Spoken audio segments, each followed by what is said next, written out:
Good afternoon. Welcome to Carol's Books and Story Time. I have a story for you called The Pet Lamb. There she lay with her two little brothers next to her big woolly mother sheep in the pen filled with sweet-smelling yellow straw.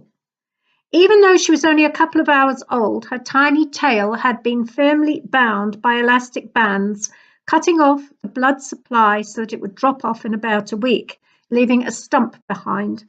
Her woolly jacket was close cropped next to her skin, and she was still covered with the mess of birth.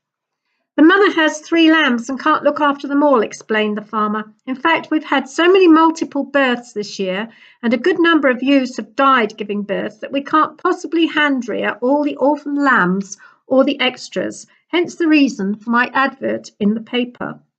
I had replied to his advert in the local paper. Gladly I handed over my £10 and loaded my youngest daughter, plus baby lamb and milk formula, into the car. My purpose in purchasing the lamb was a project for the children in the school where I taught, but she was also a project for me and my own children. "You're quite mad," was my husband's comment. My own children were entranced by the new arrival and promptly christened her Totty. There was no end of volunteers to feed her. The next day, I took her into school and handed her over to a colleague who wanted to use her with her less able children. The children were entranced. Carefully, they measured her from tip to toe, painted her tiny hoofs, and encouraged her to walk over paper, leaving an imprint behind.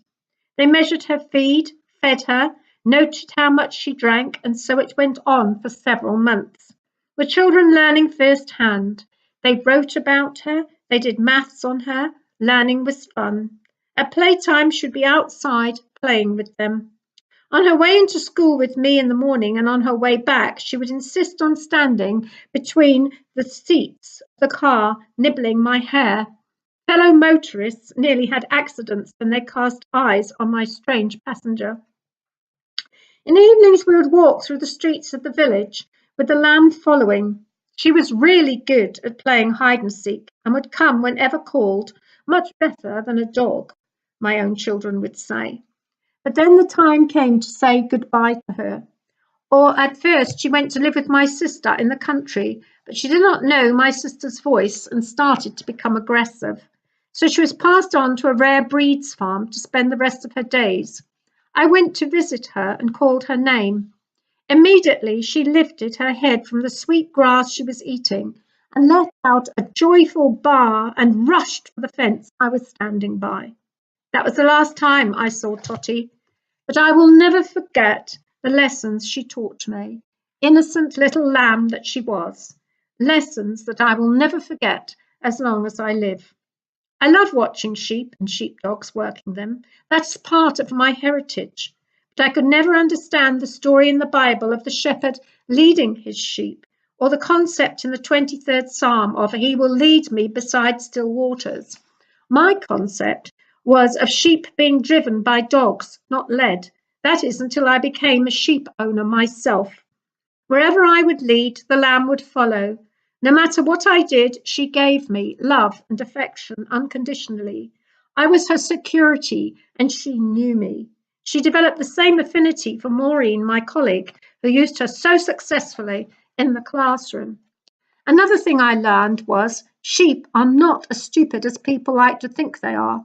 They are brilliant mothers and will guard their young, spitting and lashing out at those who threaten the well-being of their offspring.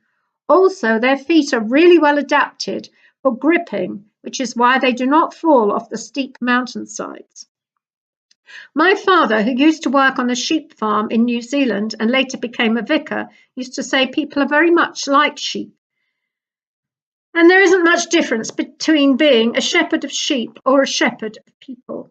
The life of shepherd of either variety is a lonely one. Sheep and people need looking after in similar ways. He learned to be a shepherd of men on the green mountains of New Zealand, looking after sheep, just like Moses learned to lead Israel out of Egypt by being a shepherd of sheep in the desert. This led me on to thinking about David, the shepherd king, and a greater understanding of his lovely psalm, "The Lord is my shepherd," Psalm 23. This psalm depicts the unconditional love given by the sheep to the shepherd who leads them, who drives them to the green pastures and besides the still waters. Sheep that have a relationship with the shepherd that leads them will not answer to the unknown voice. They scatter. At least that is what my lamb did. She did not accept another's voice. She waited for the sound of mine. And when after months she heard it, she came running to meet me with joyful bars.